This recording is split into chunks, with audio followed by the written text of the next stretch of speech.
Hello everyone, welcome to electro Gurukul channel. मैं हूं अभिलाष चंद और जैसा कि मैंने कहा था, बीएचईएल का पार्ट टू जो कि टेस्ट टू नेटवर्क एनालिसिस का मैं फिर से लेके आ गया हूं, कॉन्सेप्ट्स थ्रू क्वेश्चंस। जैसे कि मैंने पिछले वीडियो में करवाया था, बहुत सारे अच्छे क्वेश्चंस करवाए थे, कुछ मिसकंसेप्शंस मैंने दूर किए थे, कुछ अच्छे क्वेश्चंस के कॉन्सेप्ट बताए थे कि बहुत सारे जगह लगा सकते हैं, कुछ छोटी मोटी ट्रिक्स बताई थी। देखिए, नॉर्टन रेजिस्टेंस निकालने का और थेवेनिन नॉर्टन का बहुत सारे तरीके बताए थे। तो वैसे ही इसमें भी करेंगे। ये टेस्ट टू है, आप लोग ये सब्जेक्ट टेस्ट है नेटवर्क एनालिसिस का। जैसे सब्जेक्ट टेस्ट मैं छोटे छोटे टेस्ट लेके आ रहा हूँ, 20 क्वेश्चंस है इसमें। तो सारे में 20-20 क्वेश्चंस रहेंगे। तो आप ये 20 क्वेश्चन को एज ए टेस्ट मानिए, 15-16 मिनट्स अलॉट कर लीजिए और 15-16 मिनट्स के अंदर ट्राई करिए सारा करने का, क्योंकि बीएचईएल में 240 क्वेश्चंस रहते हैं ना, टाइम बहुत ज्यादा कम मिलेगा। तो जो आता है करिए, वरना आराम से आगे निकल जाइए। You have to see 240 questions, है ना। तो सारे क्वेश्चंस देखने जरूरी है, बहुत ही आसान। पीछे क्वेश्चन हो सकते हैं या नहीं हो सकते, तो आप एक में फंसे मत रहिएगा। तो जल्दी शुरू कर देते हैं, बहुत लेट नहीं करते हैं। तो फर्स्ट क्वेश्चन से शुरू करते हैं। तो क्वेश्चन नंबर 1, ठीक है। क्वेश्चन नंबर 1 क्या बोल रहा है? For the impedance z is equals to 3 + j4, what is the value of admittance? ठीक है। तो एडमिटेंस जो होता है वो 1/इम्पिडेंस होता है, ठीक है। जैसे कि कंडक्टेंस होता है 1/रेजिस्टेंस, वैसे ही जो इम्पिडेंस होता है 1/एडमिटेंस होता है, या वाइस वर्सा, ठीक है। इनवर्स का रूल होता है। तो डायरेक्टली कुछ नहीं करना है, z is equals to admittance निकालना है ना। तो एडमिटेंस निकालना है, y निकालना है, तो 1/z कर लो। 1/z यहाँ कैसे करेंगे? 1/3 + j4। अब इसको कैसे सॉल्व करेंगे? रैशनलाइज कर लेते हैं ऊपर नीचे। 3 - j4/3 - j4, ठीक है। ऊपर नीचे मल्टीप्लाई कर लिया। नेक्स्ट, इसके बाद क्या करेंगे? 3 - j4 ऊपर दिख रहा है मेरे को, नीचे क्या दिख रहा है? a - b, ठीक है। माइनस जे के वजह से प्लस का साइन आ जाएगा, ठीक है, स्क्वायर के वजह से। तो ये 3² + 4² हो जाएगा। तो ये हो जाएगा 3 - j4, ठीक है। ये हो जाएगा 9 + 16 = 25। तो इसको सेपरेट कर लो, सेपरेट करने से आंसर कितना आएगा? 0.12 - j ऑफ 0.16, ठीक है। तो आंसर 1 होगा। काफी आसान था, धीरे आसान से ही शुरू करेंगे, धीरे धीरे लेवल थोड़ा थोड़ा बढ़ते जाएगा, थोड़े थोड़े कॉन्सेप्ट बताते चले जाऊंगा मैं आगे, ठीक है। तो नेक्स्ट देखते हैं। नेक्स्ट में क्या बोल रहा है? नेक्स्ट में बोल रहा है किसी भी आरएमएस वैल्यू दिया हुआ है एसी वोल्टेज का, वी आरएमएस दिया हुआ है ना। कितना दिया है? 0.707। 0.707 क्या होता है? √2 का वैल्यू कितना होता है? 1.414। और 1/√2 का वैल्यू कितना होता है ना? 0.707। इनवर्स करके देख लीजिएगा कैलकुलेटर में डाल के, ये आएगा। तो वी आर एम एस का वैल्यू कितना दिया है? 1/√2 दिया हुआ है, ठीक है। Then the value of peak value, peak value कैसे पता करते हैं? मैंने पिछले लेक्चर में बताया था, जैसे कि पीक वैल्यू और आरएमएस वैल्यू में क्या रिलेशन है ना। तो V R M S is equals to Vm/√2 होता है। यहाँ Vm क्या है? यहाँ जो Vm है ना, ये होता है मैक्सिमम या peak, peak value. Peak value है मैक्सिमम वैल्यू की, ठीक है। जो भी वोल्टेज और करंट्स के साथ रहता है, साइन के साथ, कॉस के साथ, वो मैक्सिमम वैल्यू रहता है Vm के साथ। और बाकी जो नॉर्मली फेज के साथ दिया जाता है, वो आरएमएस का वैल्यू रहता है, ठीक है। तो Vm/√2 करते हैं, मैक्सिमम वैल्यू बाई √2। बस कुछ नहीं है, आरएमएस का वैल्यू दिया हुआ है 1/√2 इज इक्वल्स टू Vm/√2। तो ये हो जाएगा मैक्सिमम वैल्यू या पीक वैल्यू क्या हो गया? 1 वोल्ट, ठीक है।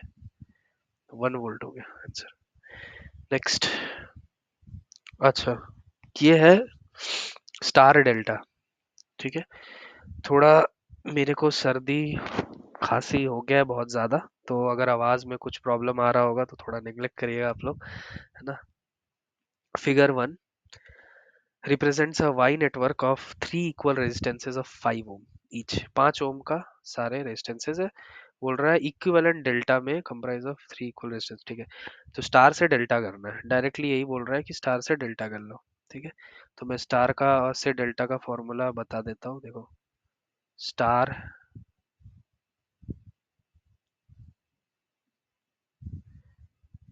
डेल्टा, अलग अलग कलर से बना दे क्या, छोड़ो। ठीक है, ये 5 है, ये 5 है, ये 5 है, ठीक है। स्टार से डेल्टा जाना है, स्टार से डेल्टा जाना है। स्टार से डेल्टा जाना अगर है तो ये जेड ए मान लेता हूँ, ये जेड बी मान लेता हूँ, ये जेड सी मान लेता हूँ। तो क्या करते हैं, आजू प्लस बाजू प्लस दोनों का बाई अपोजिट होता है, ठीक है। चलो, अगर ये निकालना है, फॉर्मूला बता देता हूँ। समझ लो जेड ए निकालना है, ठीक है, जेड ए निकालना है। जेड ए अगर निकालना है तो ये बाई अपोजिट करते हैं, देखो मैं बता देता हूँ। तो ये हो जाएगा 5 प्लस 5 प्लस ये दोनों का मल्टीप्लाई अपोजिट का by opposite resistance Z C, जो कि होगा 5, ठीक है। फॉर्मूला मैं फिर से बता देता हूँ। मैं कैसे याद रखता हूँ, आजू बाजू बाई टोटल कहता हूँ मैं इसे। तो जेड ए अगर निकालना है तो 5 सबसे क्लोजेस्ट ये प्लस ये 5 प्लस दिस, फिर ये दोनों का मल्टीपल, ये दोनों को ऐड करोगे, फिर ये दोनों का मल्टीपल बाई अपोजिट, ठीक है, अपोजिट वाला रेजिस्टेंस जो भी है। ये अगर जेड बी निकालना है तो ये फिर ये दोनों का मल्टीप्लीकेशन फिर अपोजिट, ठीक है। यहाँ पर सेम है इसलिए सबका सेम रेजिस्टेंसेस आएगा। बस यहाँ से क्या होगा, 5 प्लस 5 प्लस 5, ये तो 15 ओम आ रहा है, ठीक है, 15 ओम आएगा। डेल्टा से स्टार भी बता देता हूँ, डेल्टा से स्टार जो होता है उसका फॉर्मूला क्या होता है, डेल्टा से स्टार का आजू बाजू बाई टोटल करते हैं हम लोग, ठीक है। मैं ऐसे ही कहता हूँ, अगर डेल्टा दिया हुआ है और ये बीच वाला रेजिस्टेंस निकालना है, ठीक है, ये बीच वाला चाहिए है ना, और ये दोनों दिया हुआ है, जेड ए जेड बी दिया हुआ है, ठीक है। तो क्या कहते हैं, तो कैसे होता है फॉर्मूला, ये बीच वाला निकालना है तो बीच वाले के आजू बाजू क्या है, आजू प्लस बाजू, आजू इंटू बाजू बाई टोटल करते हैं, ठीक है। तो डेल्टा से स्टार कैसे जाते हैं, आजू इंटू बाजू, ठीक है, जेड ए जेड बी, ठीक है, बाई टोटल, ठीक है, यही होता है फॉर्मूला। बहुत सिंपल फॉर्मूला, एक आध बार किसी क्वेश्चन में आप लोग यूज करेंगे तो अपने आप याद रह जाएगा, ठीक है। चलते हैं नेक्स्ट क्वेश्चन पे। नेक्स्ट क्वेश्चन क्या बोल रहा है, देखते हैं नेक्स्ट क्वेश्चन क्या बोल रहा है। बोल रहा है कि a 3 microfarad capacitor is charged by a constant current source of 2 microampere for 6 seconds. The voltage across the capacitor at the end of charging will be, है ना, चार्जिंग खत्म होते होते 6 सेकंड होते होते कितना चार्ज होगा उसमें, ठीक है। तो वोल्टेज क्या होता है, देखो हम लोग को जैसे फॉर्मूला पता है, C D V C by D T is equals to current I C, है ना। कैपेसिटर में से जो करंट जाता है वो C D V C by D T होता है। अब वोल्टेज निकालना है तो V C is equals to क्या हो जाएगा, 1/c, सी को नीचे लेके गया, इंटीग्रेशन कहाँ से कहाँ तक, 6 सेकंड तक ले जाना है, 0 से 6 तक चार्ज करना है, ठीक है। I C and D T, D T ऊपर लेके गया, आई सी डी टी, बस अब कुछ नहीं करना है, सब कुछ दिया हुआ है, वैल्यू डालना है बस। ये देखो आईसी इस जगह पर, देखो इस जगह पर आईसी जो है वो दिया हुआ है, यहाँ पर कांस्टेंट करंट सोर्स दे, देखो कांस्टेंट करंट सोर्स लिखा हुआ है। बस इंटीग्रेशन में कोई भी कांस्टेंट होता है तो उसको हम लोग क्या करते हैं, बाहर निकाल लेते हैं, ठीक है। तो वही करेंगे यहाँ पर, V C is equals to I C by C integration of 0 से डी टी, सारे का वैल्यू डाल देते हैं, 2 × -6 माइक्रो में 3 कितना है माइक्रो, इंटीग्रेशन 0 से 6, 0 से क्यूब डायरेक्टली लिख देते हैं ना, टी का इंटीग्रेशन क्या हो जाएगा, टी 0 से 6 क्या हो जाएगा, ये गया 2/3 into upper limit minus lower limit, 6 minus 0 is 6, 3 2 ज़ा, ये 4 वोल्ट हो जाएगा। तो ये हो जाएगा 4 वोल्ट आंसर इसका। ठीक है, चलते हैं नेक्स्ट पे। Next question, H parameters are defined by V1 H11 I1 plus H12 V2 I2 is equals to H21 I1 plus H22 V2। ठीक है, ये H पैरामीटर होता है, ये सबको याद होता है, याद करवाया जाता है। जैसे आप लोग टू पोर्ट पढ़े होंगे तो उसमें सब Z parameter, Y parameter, transmission T parameter, T dash inverse transmission parameter, H parameter और G पैरामीटर सब कुछ याद करवाया जाता है। तो यही उसका इक्वेशन लिखा हुआ है। द पैरामीटर H21 निकालना है, ठीक है ना। यहाँ से H21 निकालना है, ठीक है, देखते हैं। V1 H21 निकालना है। H पैरामीटर पहले लिख लेते हैं, क्या है equation. V1 is equals to H11 I1 plus H12 V2, I2 is equals to H21 I1 plus H22 V2। दूसरा इक्वेशन ये समझ लो, ये दो इक्वेशन दिया हुआ है। दूसरे वाले इक्वेशन में देखो, मुझे कहा H21 निकालना है ना, H21 निकालना है। H21 यहाँ दूसरे वाले इक्वेशन में, ये कब निकल सकता है, ठीक है, ये कब निकल सकता है। ये देखो, ये वाला अगर मैंने V2 को जीरो कर दिया है ना, इसको मैंने अगर जीरो कर दिया है ना, इसको मैंने अगर जीरो कर दिया, V2 को मैंने अगर जीरो कर दिया, तो ये पूरा चला जाएगा, है ना। ये पूरा टर्म ही गायब हो जाएगा। जैसे ही ये पूरा टर्म गायब हो जाएगा, मैं क्या कर सकता हूँ, I2/I1 करके निकाल सकता हूँ, है ना।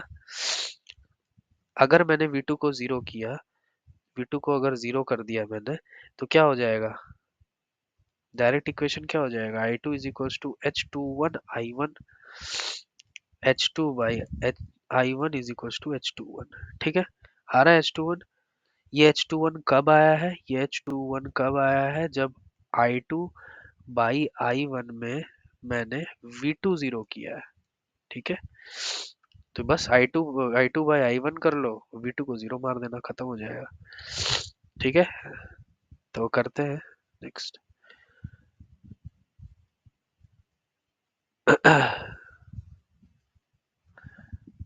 कहाँ गया, हाँ ठीक है, देखते हैं। तो I2/I1 चाहिए। यहाँ से देखो, ग्राफ में I2 करंट अंदर को जा रहा है, यहाँ से करंट आ रहा है, यहाँ से करंट आ रहा है 0.1 V1। ठीक है, यहाँ से करंट आ रहा है 0.1 V1। इस रजिस्टर में करंट कितना जाएगा, I2 प्लस 0.1 V1। ठीक है, ये दोनों प्लस हो जाएगा, यहाँ से जा रहा है, यहाँ से आ रहा है, इधर जाएगा, इधर क्या होगा, दोनों करंट जोड़ के वहां चले जाएगा, रजिस्टर में जाएगा करंट। ठीक है, अब क्या, हाँ अब तो कुछ नहीं, अब तो दिख रहा है। ठीक है, एक काम करते हैं, यहाँ से केवीएल लगा लो पूरा रजिस्टर को लेके। डिपेंडेंट सोर्स में केवीएल लगाने से बचना। ठीक है, ज्यादातर चांसेस में डिपेंडेंट सोर्स में केवीएल लगाने से बचना, क्योंकि डिपेंडेंट सोर्स में केवीएल लगाने पे बहुत फंसने वाली कंडीशन हो सकती है। तो जनरली बचना, अगर कोई और दूसरे मेथड से या कुछ दूसरा तरीका दिख रहा है उस पूरे सर्किट में, तो वो अप्लाई कर लो, बट इसमें नहीं लगाना। तो मैंने भी ऊपर से केवीएल लगवाया। ठीक है, सबसे पहले फर्स्ट ऑफ ऑल, सबसे पहला काम हम लोग को क्या करना है, सबसे पहला काम V2 को जीरो करना है। यहाँ मुझे पूरे सर्किट में V2 को जीरो करूंगा तभी मेरे को H21 मिलेगा, तो V2 को जीरो करेंगे। ठीक है, यहाँ से देखो V2 को जीरो करना है, जीरो करना है। पिछले वाले लेक्चर में मैंने ये बताया था कि V2 किसी भी वोल्टेज सोर्स को जीरो करने का मतलब होता है शॉर्ट सर्किट, किसी भी करंट सोर्स को जीरो करने का मतलब होता है ओपन सर्किट। ठीक है, तो मैंने यहाँ V2 को जीरो किया, शॉर्ट कर दिया। ठीक है, करंट जा रहा था, अब केवीएल लगाना है इस वाले लूप में, ग्रीन वाले लूप में। तो क्या होगा, ये तो जीरो है, V2 जीरो है, प्लस से माइनस जीरो हो गया। एंट्री कहाँ से करता है, कोई भी करंट पैसिव एलिमेंट, दिख नहीं रहा है, कोई भी करंट पैसिव एलिमेंट में प्लस से एंटर करता है, माइनस से एग्जिट करता है। ठीक है, और हम लोग तो जीरो हो गया, माइनस 5 इंटू कितना है, I2 plus 0.1 V1 is equals to zero. 5 I2 ठीक है, plus 0.5v1 is equals to 0। ठीक है, अभी इसकी इक्वेशन को रखते हैं अभी, ठीक है अपने पास। ये एक इक्वेशन हो गया। अब देखो इस साइड से और एक चीज दिख रहा है, यहाँ केवीएल लगा लो, इस पूरे लूप में केवीएल लगा लो। तो यहाँ क्या दिख रहा होगा फिर, इसमें केवीएल लगाऊंगा, माइनस से plus, plus of v1 plus से माइनस। हमेशा एंटर कहाँ से करता है, मैंने हमेशा बोला है करंट यहाँ से एंटर हो रहा है तो ये प्लस होगा ये माइनस होगा। ठीक है, तो v1 माइनस 4i1 हो गया ना, इक्वल्स टू 0। v1 हो जाएगा 4i1 के बराबर, इज इक्वल्स टू 0। अरे इज इक्वल्स टू 0 कर रहा हूँ फालतू। ठीक है, उस साइड लेके चला गया है। ठीक है, तो दूसरा इक्वेशन हो गया। अब ये v1 का वैल्यू यहाँ डाल देंगे, i2 i1 में रिलेशन आ जाएगा। ठीक है, तो ये 5 of i2 plus 0.5 into v1 होगा 4i1 is equals to 0। 5i2 is equals to क्या हो जाएगा, इधर लेके जाते हैं, माइनस ऑफ 2i1 हो गया है ना। i2 बाई i1 क्या हो जाएगा यहाँ से, i2 बाई i1 हो जाएगा -2/5, जो कि आ रहा है -0.4 दिख रहा है ना, 20 होगा, -0.4। ठीक है, -0.4 आ रहा है आंसर। ठीक है, ये हो गया आंसर। तो काफी ट्रिकी रहते हैं ये सब क्वेश्चन, ट्रिकी का कुछ नहीं है, नॉर्मल है। कभी भी ऐसे क्वेश्चन आते हैं टू पोर्ट के तो आराम से जो भी इक्वेशन दिया हुआ है और जो निकालने बोला है उसको शॉर्ट ओपन करके जो भी करके आप निकाल सकते हैं। अगर नहीं निकाल पा रहे हैं और पैरामीटर्स डायरेक्टली पूछ रहा है तो या तो जेड पैरामीटर अगर पूछ रहा है तो आप केवीएल केसीएल का यूज कर, एक ट्रिक यूज कर सकते हैं आप लोग। जेड पैरामीटर अगर पूछ रहा है ना किसी में तो केवीएल केसीएल का सहारा ले लीजिए। ठीक है, केवीएल केसीएल कर लीजिए, जो भी नेटवर्क दिया है केवीएल केवीएल लगा लीजिए। और अगर इम्पीडेंस वाई पूछ रहा है ना, एडमिटेंस पूछ रहा है, एडमिटेंस किसी का भी पूछ रहा है, कोई भी सर्किट दिया बोल रहा है वाई पैरामीटर बताओ, तो नोडल लगा लेना, है ना। नोडल लगा लोगे तो क्वेश्चन आसानी से हो सकता है ना, आसानी से हो सकता है। बाकी तो ये तो मेथड है ही, i1 i2 v2 को जीरो कर लो, ये भी है और ये भी कर सकते हैं, कोई दिक्कत नहीं। तो नेक्स्ट अच्छा नेक्स्ट इसमें क्या है, ये क्या कह रहा है, ये बोल रहा है a series RLC circuit has a resonance frequency of 1 kilohertz and a quality factor of 100। If each of RLC is doubled from its original value the new quality factor क्या है। ठीक है, नया क्वालिटी फैक्टर क्या होगा, series RLC. ठीक है, series RLC series RLC में क्वालिटी फैक्टर का रिलेशन मैं बता दे रहा हूँ, Q इज इक्वल्स टू होता है omega nought L by R 1/ओमेगा नॉट RC 1/R√L/C। ठीक है, ये होता है। और पैरेलल का भी बता देता हूँ साथ में, पैरेलल RLC Q होता है ये सबको रिवर्स कर दो, सीरीज में जो RLC दिया हुआ है पैरेलल में सबको रिवर्स कर दो और लिख दो R/ओमेगा nought L is equals to omega nought RC is equals to R√C/L। एक याद कर लोगे दूसरा अपने आप याद हो जाएगा, और कुछ नहीं करना है।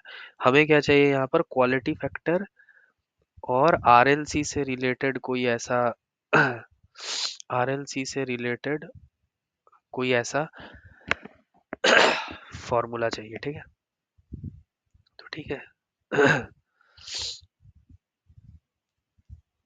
तो क्या है यहाँ पर, ये देखिए Q और ये रिलेशन मैच कर रहा है तो यही वाला यूज करेंगे हम लोग। तो Q इज इक्वल्स टू हो जाएगा 1/R√L/C।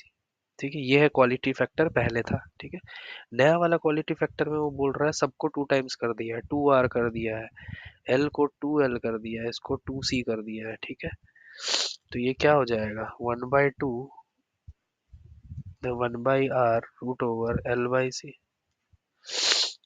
ठीक है, तो ये हाफ, ये तो पुराना वाला है, ये देखो ये और ये सेम है, तो ये डायरेक्टली क्वालिटी फैक्टर क्यू हो गया into Q. Quality factor Q का वैल्यू यहाँ दिया हुआ है ना, 100/2 इज इक्वल्स टू 50। तो नए वाले का वैल्यू कितना हो जाएगा, 50। जो क्यू डैश आ रहा है वो 50 आ रहा है। तो आरएलसी का पिछले वाले वीडियो में मैं आरएलसी के बारे में भी बहुत सारा, सीरीज आरएलसी और रेजोनेंस का एक आध क्वेश्चन था, बहुत ही अच्छा था, वो भी मैंने करवाया था। उसमें वोल्टेज मैग्निफिकेशन क्यों कहते हैं और करंट मैग्निफिकेशन क्यों कहते हैं, ये भी बताया था, और छोटी मोटी चीजें उसमें और भी बताई थी, तो वो भी देख सकते हैं वहां पे जाके। इसमें मैंने डायरेक्ट फॉर्मूला से बता दिया है। ठीक है, नेक्स्ट। ये क्या बोल रहा है, when the condition of maximum when the condition for maximum power transfer is satisfied in any circuit, मतलब अगर मैक्सिमम पावर ट्रांसफर हो रहा है किसी सर्किट में, है ना, तो पावर एफिशिएंसी क्या मिलता है, पावर एफिशिएंसी क्या मिलता है, तो ये तो याद रहता है, वो तो 50% मिलता है।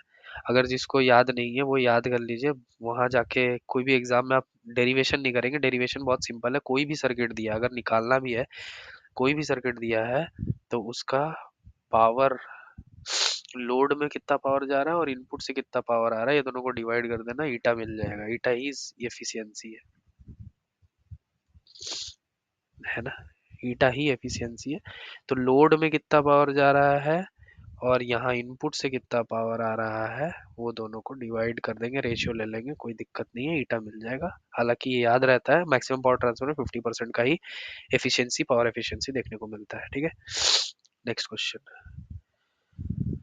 ये क्या कह रहा है, केसीएल है ना, Kirchhoff's current law states that the algebraic sum of currents flowing into any point in a circuit must equal zero। नहीं, algebraic sum of the currents entering and leaving, अच्छा, in any point in a circuit must be zero, हाँ ये तो सही है। sum of the currents flowing away from any point in a circuit must equal zero, हाँ ये तो गलत है यार। the currents around any closed path will be zero, नहीं नहीं नहीं, गलत है, सारे गलत है, ये सही है। ये क्या बोल रहा है, केसीएल क्या होता है, सिंपली केसीएल क्या होता है, केसीएल होता है कोई भी नोड में, ये ब्रांच से करंट आ रहा है, इस ब्रांच से करंट आ रहा है, इस ब्रांच से आ रहा है, किसी एंटरिंग करंट है, यहाँ आउटगोइंग करंट है, ठीक है। समझ लो, इसको I1 मान लिया, इसको I2 मान लिया, इसको I3 मान लिया, I4 मान लिया। तो एंटरिंग करंट को हम लोग -I1, ठीक है, फिर से I2 एंटर हो रहा है, बाहर कौन सा जा रहा है, I3 जा रहा है, I4 जा रहा है, इज इक्वल टू जीरो, बोल रहा है ना, the algebraic sum of currents entering, current का मैंने दिखा दिया, आउटगोइंग का भी बता दिया, लीविंग का भी बता दिया, any point must be equals to zero, तो इक्वल टू जीरो होता है, केसीएल का लॉ यही है। और कन्वेंशन यही लेते हैं हम लोग, एंटरिंग करंट को बाय डिफॉल्ट कन्वेंशन हम लोग नेगेटिव लेते हैं, और बाहर जाता हुआ करंट, ब्रांच से कोई भी बाहर जाता हुआ करंट को हम लोग पॉजिटिव लेते हैं, अंदर आता हुआ करंट को नेगेटिव लेते हैं। बहुत सारे बुक में रिवर्स भी यूज करते हैं, कोई उसको नेगेटिव पॉजिटिव, कन्वेंशन की मामला है, बहुत सारे जगह पर यही यूज करते हैं, तो मैं भी यही यूज करता हूँ, सबको यही यूज करते हैं, आप भी चाहे तो ये यूज कर सकते हैं, जो कन्वेंशन यूज करना है, चाहे वो केवीएल के केस में हो, चाहे वो केसीएल के केस में हो, एक ही कन्वेंशन यूज करिए, लेकिन हर जगह वही प्रॉपर कन्वेंशन यूज करिएगा, ठीक है, नहीं तो मिक्सअप हो जाएगा और क्वेश्चन गड़बड़ हो जाएगा। ठीक है, अब आते हैं नेक्स्ट क्वेश्चन पे। तो नेक्स्ट क्वेश्चन क्या बोल रहा है, अ सीरीज आरएल सर्किट, है ना, has series RL circuit has a resistance of 5 kilo ohm and inductive reactance of 5 kilo ohm। अच्छा, what is the magnitude and phase angle of the effective impedance, ठीक है, जो effective impedance बनेगा यहाँ पर उसका क्या होगा, मैग्नीट्यूड और फेज पूछा है ना, पहले बताते हैं, सीरीज आरएल सर्किट है ना, सीरीज में आर और एल लगा दिया सीरीज में मैंने, ठीक है, प्लस माइनस, वोल्टेज ले लिया कोई भी, यहाँ पर सीरीज 5 किलो ओम का बोल रहा है, और यहाँ पर कितना है, यहाँ पर भी रिएक्टेंस जो है 5 किलो ओम का है ना, ये रिएक्टेंस जो है ये 5 किलो ओम का है, ठीक है। तो ये जे एक्सएल जो होगा वो 5 होगा, तो 5 है ना, J5, इसी को लिखते हैं हम लोग JXL, ठीक है। मैग्नीट्यूड पूछा है मतलब इम्पिडेंस का मैग्नीट्यूड पूछा है। इम्पिडेंस जो भी आएगा यहाँ से इम्पिडेंस कितना दिख रहा होगा, यहाँ से इम्पिडेंस कितना दिखेगा, ये दोनों सीरीज में है तो z कितना दिखेगा, यहाँ से z दिखेगा r प्लस जे एक्स एल। ठीक है, r कितना है 5 प्लस j कितना है 5। ठीक है, अब बोला है मैग्नीट्यूड लेने के लिए z का मॉड करेंगे मैग्नीट्यूड तो क्या होगा रूट ओवर ए स्क्वायर प्लस बी स्क्वायर, है ना, ए स्क्वायर प्लस बी का स्क्वायर। ठीक है, तो ये हो जाएगा रूट ओवर 25 25 50। ठीक है, ये कितना हो जाएगा 25 बाहर आएगा, ये आएगा 5 बाहर आएगा रूट टू जो कि कितना आता है 7.07 किलो ओम के बराबर। ठीक है, इम्पिडेंस निकल गया, इम्पिडेंस का मैग्नीट्यूड निकल गया। फेज निकालने के लिए क्या करेंगे, देखो फेज अगर निकालना है कैसे, ठीक है, फेज अगर निकालना है z का तो कितना होगा tan inverse of B by J by omega का पार्ट जो भी है, ओमेगा वाला पार्ट, या ऐसे लिख सकते हो एक्सएल बाई आर। ठीक है, ऐसे ही होता है, यही होता है फॉर्मूला। हमेशा हम लोग अगर हमेशा किसी भी केस में हम लोग अगर कॉम्प्लेक्स कॉम्प्लेक्स है, अगर सिग्नल मेरा कोई कॉम्प्लेक्स दिख रहा है यहाँ पर, तो हमेशा हम लोग क्या करते हैं पहले इमेजिनरी टर्म को ऊपर लिखते हैं, tan इनवर्स में इमेजिनरी टर्म ऊपर और रियल पार्ट नीचे, तो इमेजिनरी बाई रियल पार्ट होता है। तो tan इनवर्स अगर फेज निकालना है तो tan inverse of imaginary by real. ठीक है, तो एक्सएल बाई आर हो जाएगा यहाँ। तो एक्सएल कितना है 5 के और आर कितना है 5 के, तो ये तो 1 हो गया। tan इनवर्स ऑफ 1 कितना होता है 45 डिग्री, है ना, 45 डिग्री। तो बस आंसर कितना आएगा ये 1। ठीक है, 7.07 किलो ओम 45 डिग्री। ठीक है, नेक्स्ट नेक्स्ट चलते हैं। नेक्स्ट क्वेश्चन क्या बोल रहा है, what is the time constant of the following circuit. Time simple है, टाइम कांस्टेंट निकालना है। ये आरसी सर्किट दिख रहा है, रेजिस्टेंस लगा हुआ है और कैपेसिटर लगा हुआ है। किसी भी आरसी सर्किट का टाइम कांस्टेंट क्या होता है, time constant tau is equals to R equivalent C equivalent होता है ना, आर सी होता है, आर इक्विवेलेंट सी इक्विवेलेंट। यहाँ पर एक ही रेजिस्टेंस है, एक ही कैपेसिटेंस है, तो दोनों को मल्टीप्लाई कर दो, इक्विवेलेंट लेने की जरूरत नहीं है। तो ये हो जाएगा 2 × किलो-3, है ना, यहाँ आंसर माइक्रो में है मिली में, ठीक है कोई बात, इंटू 0.25 10⁻⁻6, है ना, फैराड। तो 1/4 हो जाएगा ये तो, अगर ये 1/4 हुआ, आ, इसको अगर हटाएंगे कोई दिक्कत नहीं है। ठीक है, 25/100, ये 1/4 हो जाएगा, ये हाफ हो जाएगा, है ना, 2 × 1/4 10⁻³ इंटू दिस इंटू 10⁻⁻6, तो ये हो जाएगा हाफ, जो कि हो जाएगा 0.5, है ना, ये हो जाएगा 0.5 इंटू 10⁻³ इंटू 10⁻⁻6। तो इसका 10⁻³ है, 1000 से अगर मल्टीप्लाई किया, 1000 से डिवाइड किया तो ये घट जाएगा। ठीक है, 1000 से मल्टीप्लाई किया, 1000 से डिवाइड किया तो ये तो चला जाएगा, 10⁻³ हट जाएगा, ये हो जाएगा 500 इंटू 10⁻⁻6, है ना, सेकेंड। और ये 10⁻⁻6 क्या हो जाएगा 500 माइक्रो सेकेंड। ठीक है, तो ये होगा आंसर। ठीक है, आसान क्वेश्चन था। नेक्स्ट चलते हैं। नेक्स्ट क्वेश्चन क्या बोल रहा है, नेक्स्ट क्वेश्चन बोल रहा है which of the following truly represents the Thevenin's equivalent circuit when a voltage source of 24 volt undergoes a voltage drop। Thevenin's equivalent क्या होगा when a voltage source of 24 volt लगाया हुआ है, undergoes a voltage drop, 0.6 volt का voltage drop होता है due to a load current of 1 ampere, 1 ampere का load current लगा के रखा है तो। ठीक है, तो 24 बहुत अच्छा, मतलब थोड़ा सा बेसिक्स ट्रिकी वाला क्वेश्चन है। तो 24 वोल्ट का बोल रहा है, लगा के रखा हूँ यहाँ वोल्टेज, और वोल्टेज ड्रॉप होता है मेरा यहाँ पर जाके, है ना। वोल्टेज ड्रॉप कितना का हो रहा है, 0.6 का वोल्टेज ड्रॉप हो रहा है। तो यहाँ वोल्टेज कितना ड्रॉप हुआ, 0.6 का वोल्टेज ड्रॉप हुआ। ये बोल रहा है कि लोड का करंट 1 एम्पेयर का है। यहाँ से जो भी करंट लोड में जा रहा होगा, है ना, जो भी करंट इसमें से जा रहा होगा वो 1 एम्पेयर है। अगर ये 1 एम्पेयर करंट जा रहा है ना, अगर ये 1 एम्पेयर करंट जा रहा है और ये 0.6 है, तो क्या करेंगे, मल्टीप्लाई करो 1 इंटू 0.6। अरे, करंट है V/R, करेंगे R का वैल्यू आ जाएगा यहाँ पर। तो रेजिस्टेंस का वैल्यू कितना हो गया, 0.6 ओम। तो मतलब ये 0.6 ओम का है, ठीक है। अब बोल रहा है थेवेनिन से, ये पूरे जो इक्विवेलेंट है ना, ये पूरा जो ये दिख रहा है, ये पूरा यहाँ से लेकर यहाँ तक, ठीक है। ये पूरा जो दिख रहा है इसका थेवेनिन इक्विवेलेंट क्या होगा पूरे का। थेवेनिन निकालने के लिए, थेवेनिन अगर निकालना है, थेवेनिन निकालने के लिए लोड को निकाल के बाहर कर लो, है ना। इस लोड को बाहर निकाल लेना, निकाल के बाहर कर लेना, और इसके जगह पर थेवेनिन लगा देंगे, ठीक है। थेवेनिन लगाएंगे तो क्या हो जाएगा, देखो, थेवेनिन इक्विवेलेंट निकालने बोल रहा है, ठीक है।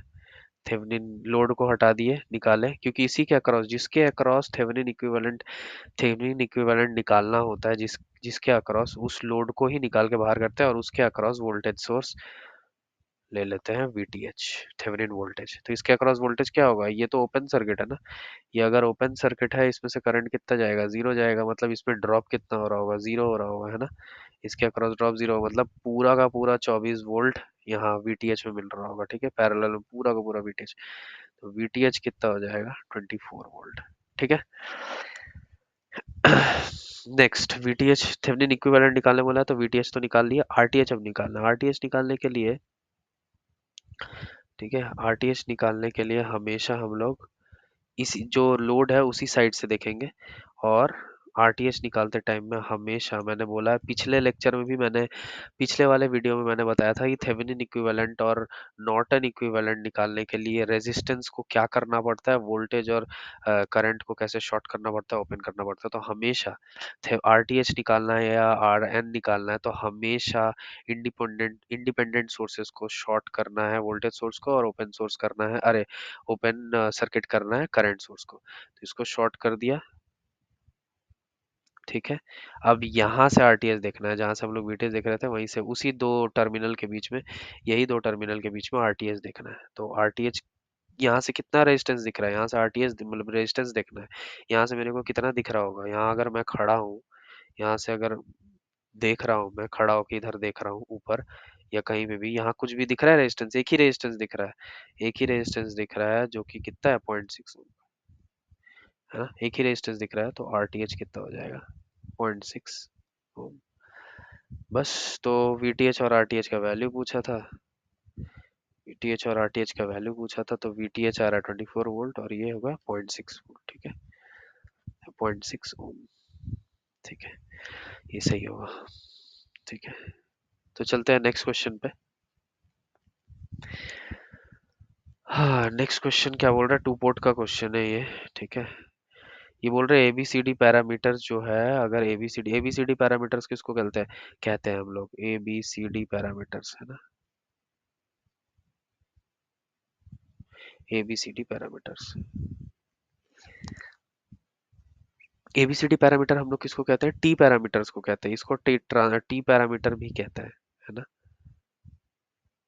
इसको टी पैरामीटर भी कहते हैं या ट्रांसमिशन पैरामीटर भी कहते हैं। टू पोर्ट में जनरली आप लोगों ने पढ़ा होगा, सारे इक्वेशन पढ़े होंगे, हर एक इक्वेशन में क्या रेसिप्रोकल होता है, और क्या रेसिप्रोकल होता है, और क्या सिमेट्रिसिटी में क्या इक्वल होता है, ये भी पढ़ा होगा आप लोगों ने। तो ये सारा मैं बताने वाला नहीं हूँ, क्योंकि टू पोर्ट बहुत, ये भी बहुत बड़ा लेक्चर हो जाएगा, बहुत बड़ा वीडियो भी बहुत बड़ा हो जाएगा। तो ऑब्वियसली प्रैक्टिस का टाइम है, तो थोड़ा बहुत थोड़ा बहुत बता दे रहा हूँ, और उसके बाद करते हैं, ठीक है। तो एबीसीडी पैरामीटर, ट्रांसमिशन पैरामीटर क्या होता है, ट्रांसमिशन पैरामीटर जो होता है ट्रांसमिट करने का, हम लोग देखते हैं एबीसीडी पैरामीटर्स, इनपुट का वोल्टेज और करंट के बीच का रिलेशन होता है आउटपुट को लेकर, ठीक है।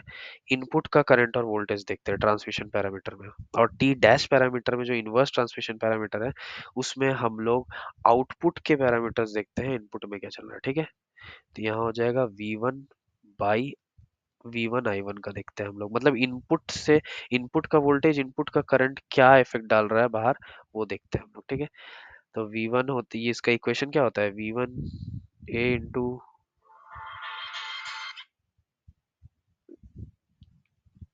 A into V2 minus B A V2 minus B I2, ठीक है।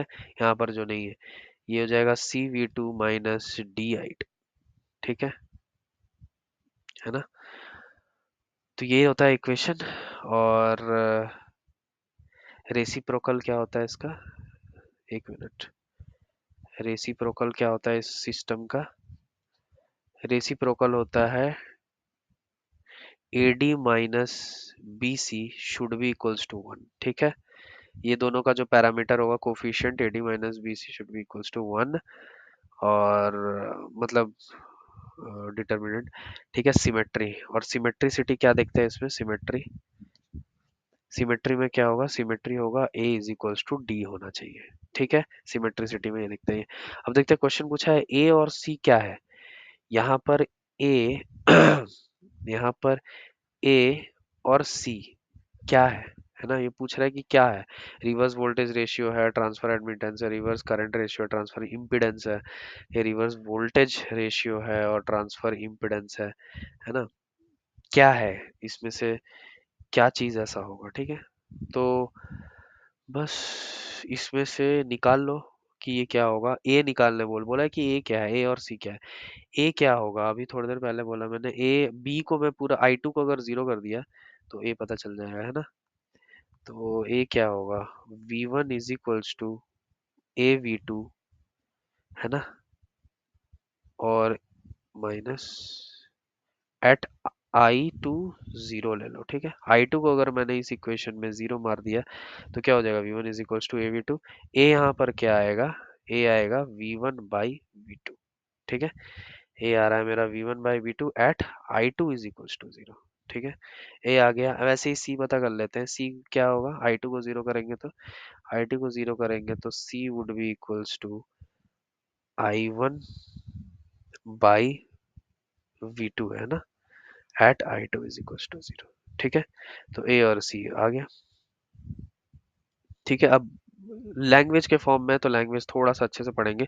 रिवर्स करंट रेशियो नहीं, ए क्या है, वो बोल रहा है, ए बोल रहा है रिवर्स करंट रेशियो है, तो करंट रेशियो तो है ही नहीं। सबसे पहले तो ए को दो ऑप्शन तो पहले से ही गलत कर देना, क्योंकि करंट रेशियो है ही नहीं, वोल्टेज का रेशियो दिख रहा है यहाँ पर, है ना। यहाँ पर ये, और करंट का रेशियो ये भी बोल रहा है, करंट का रेशियो नहीं है, वोल्टेज का रेशियो है, ठीक है, वोल्टेज का रेशियो है। तो यहाँ क्या बोल रहा है, reverse voltage ratio and transfer impedance, ठीक है। नहीं, ट्रांसफर इम्पिडेंस नहीं है, वोल्टेज, रिवर्स वोल्टेज रेशियो है, ठीक है, reverse voltage ratio. Transfer impedance है क्या, इम्पिडेंस होता है, इम्पिडेंस हमेशा होता है, मैंने अभी पिछले लेक्चर में बताया था, इम्पिडेंस जो कि Z होता है वो होता है V बाई आई, ठीक है। वोल्टेज बाई करंट इम्पिडेंस देता है यार, ठीक है, वोल्टेज बाई, लेकिन इसका उल्टा जो होगा वो एडमिटेंस देगा हमेशा, I बाई V जो होगा वो एडमिटेंस देगा, ठीक है। तो यहाँ पर क्या है, I बाई वी है ना, I1/V2 है, और I1/V2 है, मतलब ट्रांसफर एडमिटेंस है। यहाँ से ट्रांसफर कितना हो रहा है, ये इनपुट का करंट है, इनपुट से कितना ट्रांसफर हो रहा है, आउटपुट में वोल्टेज कितना मिल रहा है वो बता रहा है, तो ट्रांसफर एडमिटेंस हुआ, है ना। एक तो एडमिटेंस है, ये I बाई वी है, और ट्रांसफर क्यों है, ट्रांसफर इसलिए है क्योंकि I1/V2 है, ऊपर से टी पैरामीटर्स, ठीक है। तो ये होगा तुम्हारा, ये ऑप्शन करेक्ट है, ठीक है, समझ में आ गया है ना। चलते हैं अब नेक्स्ट, ये क्या बोल रहा है, अच्छा ये क्या कहते हैं, ये क्या कह रहा है, ये थेवेनिन्स थ्योरम के बारे में पूछा है, states that a given electrical network connected in a pair of terminals can be replaced with. अच्छा, थेवेनिन्स थ्योरम ये बोलता है कि पूरा का पूरा नेटवर्क इलेक्ट्रिकल, पूरा का पूरा इलेक्ट्रिकल नेटवर्क जो है मैं किस पेयर में मैं क्या ऐसा चीज लगाऊंगा कि पूरा का पूरा नेटवर्क मैं थेवेनिन में रिप्लेस मार सकता हूँ। तो वो क्या होता है, थेवेनिन थेवेनिन में हमेशा हम लोग एक वोल्टेज सोर्स लगाते हैं, पूरा नेटवर्क को हम लोग वोल्टेज सोर्स एक सीरीज रेजिस्टेंस जो कि आरटीएच वीटीएच आरटीएच से रिप्लेस मार देते हैं। ठीक है, पूरा का पूरा तो रिप्लेस मार देते हैं। तो यहाँ पर क्या होगा, voltage a single voltage source with in parallel with single, नहीं पैरेलल कहाँ, ये गलत है। अब voltage source in series with single register, ये सही है। करंट सोर्स करंट नहीं, ये सही होगा, सीरीज में लगता है हमेशा। ठीक है, तो चलते हैं नेक्स्ट पे, काफी आसान था ये भी। ये क्या पूछ रहा है एक बार ये भी देख लेते हैं ना। ठीक है, ये बोल रहा है which one of the four options is true about the circuit shown below. मतलब जो सर्किट, ये जो सर्किट दिखाया है इसके लिए क्या सही सही कौन सा है ये sir. Superposition theorem can be applied because it contains current source, है ना। Superposition theorem cannot be applied because it contains diode. Reciprocity theorem can be applied, है ना। Superposition theorem can be applied, है ना। तो देखो इस क्वेश्चन में हमेशा किसी भी सर्किट में, है ना, किसी भी सर्किट में अगर दो या दो से ज्यादा इंडिपेंडेंट सोर्सेज है, जैसे वोल्टेज है, करंट सोर्स है, उसमें भी और भी लगा हुआ है, बहुत सारी चीज लगा हुआ है, तो हमेशा हम लोग सुपरपोजिशन थ्योरम यूज करते हैं। यहाँ एक वोल्टेज सोर्स है, करंट सोर्स है, हमेशा हम लोग यूज करते हैं। बट बहुत बड़ा एक इसमें वैलिड पॉइंट ये है कि सुपरपोजिशन थ्योरम सुपरपोजिशन थ्योरम उसी में लगता है जो एक लीनियर नेटवर्क है ना। लीनियर अगर नेटवर्क है मतलब उसमें लीनियर नेटवर्क है, आरएलसी का कोई भी एलिमेंट है, रेजिस्टेंस लगा हुआ है, इंडक्टर कैपेसिटर, ये सब लगा हुआ है, लीनियर अगर नेटवर्क है तो ही हम लोग यूज कर सकते हैं। डायोड बीजेटी ये सब में हम लोग सुपरपोजिशन थ्योरम यूज नहीं कर सकते, है ना। तो नेटवर्क जो है पूरा का पूरा नेटवर्क वो एक लीनियर नेटवर्क होना चाहिए ना। Superposition superposition is valid valid only for linear elements, है ना। लीनियर लीनियर नेटवर्क वो लिख देता हूँ, एलिमेंट्स नहीं लिखता हूँ। लाइक, है ना, linear network like like RLC, not for non-linear non-linear elements। BJT हो गया, है ना, डायोड हो गया, है ना, ईटीसी, काफी चीजें है ना, मॉसफेट हो गया, सब सब ठीक है, जो नॉन लीनियर दिखाते हैं कर्व अपना। तो ऑब्वियसली यहाँ पर सुपरपोजिशन थ्योरम नहीं लगा सकते हैं। एक्चुअली लगाना चाहिए हम लोगों को, अगर डायोड नहीं होता। यहाँ हम लोग को दिख रहा है एक डायोड है ना, करंट को अपोज कर रहा है, एक डायोड है ना। यहाँ से करंट सोर्स जा रहे हैं, वोल्टेज सोर्स आ रहा है, लगा सकते सकते थे। अगर ये डायोड नहीं होता ना, सुपर पोजिशन लगा के ही कैलकुलेट करते हैं हम लोग। बट यहाँ अगर एक डायोड लग गया है तो ये नेटवर्क पूरा का पूरा क्या हुआ, नॉन लीनियर नेटवर्क हो गया है ना। अलग अलग वेरिएशंस देगा ये डायोड का, डायोड की वजह से अलग अलग वेरिएशंस देगा। तो हमेशा super position theorem linear networks पे लगाते हैं, नॉन लीनियर पे नहीं लगाते हैं। तो ये super position theorem can not be applied because it contains diode. तो ये हो जाएगा आंसर। ठीक है, इसी इसी इस पे एक मैं ना एक छोटा सा चार्ट, एक छोटा सा चार्ट दे देता हूँ। ठीक है, आप वो देख लीजिएगा। छोटा यहीं पे दे देता हूँ छोटा चार्ट, कब कौन सा एलिमेंट लगेगा, ये काफी हेल्प करेगा। तो उस नेटवर्क को पहचानना बहुत जरूरी है ना, कि कौन सा लीनियर नेटवर्क है कौन सा नहीं है ना। तो उसी के हिसाब से हम लोग सारे एप्लीकेशंस करते हैं। ठीक है,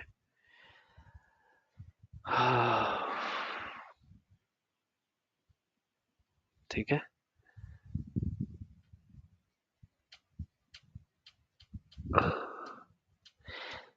ठीक है।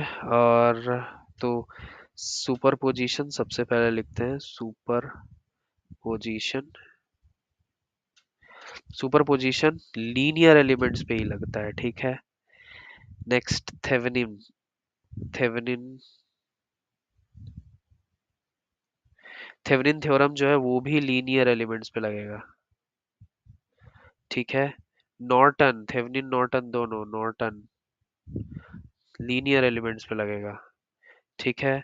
और नेक्स्ट है एमपीटी, मैक्सिमम पावर थ्योरम, ठीक है, वो भी लीनियर पे लगेगा, ठीक। टेलेगन, टेलेगन जो पावर कंजम्पशन पे डिपेंड करता है, ठीक है, कि टेलीगन थ्योरम क्या बोलता है, जितना पावर दिया है मैंने उतना एब्जॉर्ब, मतलब जितना एब्जॉर्बिंग है उतना डिलीवरिंग भी होना चाहिए। तो ये हर जगह लग सकता है, चाहे नॉन लीनियर हो चाहे लीनियर हो, किसी में भी लगा सकते हो, ठीक है, किसी में भी लगा सकते हो। तो टेलीगन्स थ्योरम किसी में भी लगा सकते हो कि मतलब पावर अगर एब्जॉर्ब, पावर तो कंजर्व्ड होना चाहिए भाई, किसी भी सिस्टम में लगा सकते हो। Power delivered is equals to power absorb होना ही चाहिए किसी भी सिस्टम में। और नेक्स्ट आता है सब्स्टिट्यूशन। सब्स्टिट्यूशन जो थ्योरम है, एक एक की जगह एक दूसरा लगा सकते हैं, वो भी किसी में भी लगा सकते हैं, लीनियर नेटवर्क में भी लगा सकते हैं एंड नॉन लीनियर में भी लगा सकते हैं, है ना। ये दोनों में लगा सकते हैं सब्स्टिट्यूशन। तो ये चार्ट याद रख सकते हैं, है ना, ये पता चल जाएगा तो इजी हो जाएगा करने में, ठीक है। नेक्स्ट पे चलते हैं।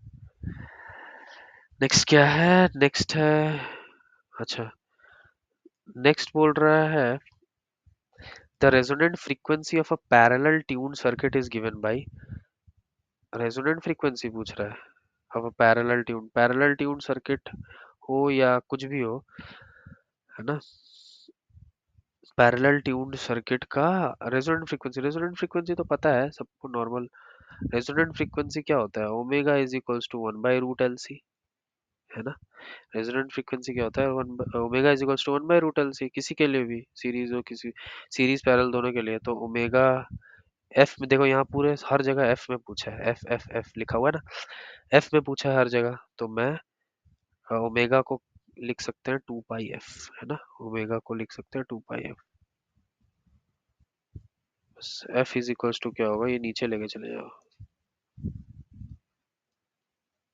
ठीक है।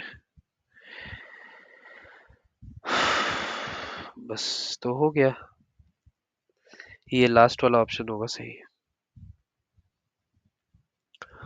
चलते हैं नेक्स्ट पे, ये काफी आसान था, जस्ट फॉर्मूला बेस्ड है। 16th नंबर, ठीक है, 16th नंबर में क्या बोला है, देखते हैं एक बार। 16 number, the Norton's resistance of the circuit shown is, ठीक है, Norton's resistance of the circuit shown is, बोला अच्छा, सिर्फ नॉर्टन रेजिस्टेंस निकालना है, आर एन निकालना है, काफी आसान है। यहाँ से आर एन देखना है, ये देखो यहाँ दिया हुआ है, ठीक है, यहाँ से मेरे को आर एन देखना है। पिछले वाले लेक्चर में मैंने नॉर्टन का इतना बढ़िया क्वेश्चन करवाया था, ठीक है, उसमें शॉर्टकट भी बताया था कि नॉर्टन रेजिस्टेंस शॉर्टकट में भी कैसे कैलकुलेट कर सकते हैं अगर डिपेंडेंट है सोर्स, अगर डिपेंडेंट एक सोर्स प्रेजेंट है तो। यहाँ तो कुछ भी नहीं है, साथ दोनों के दोनों इंडिपेंडेंट है, दोनों के दोनों इंडिपेंडेंट सोर्स है, तो नॉर्टन कैसे निकालोगे अगर दोनों,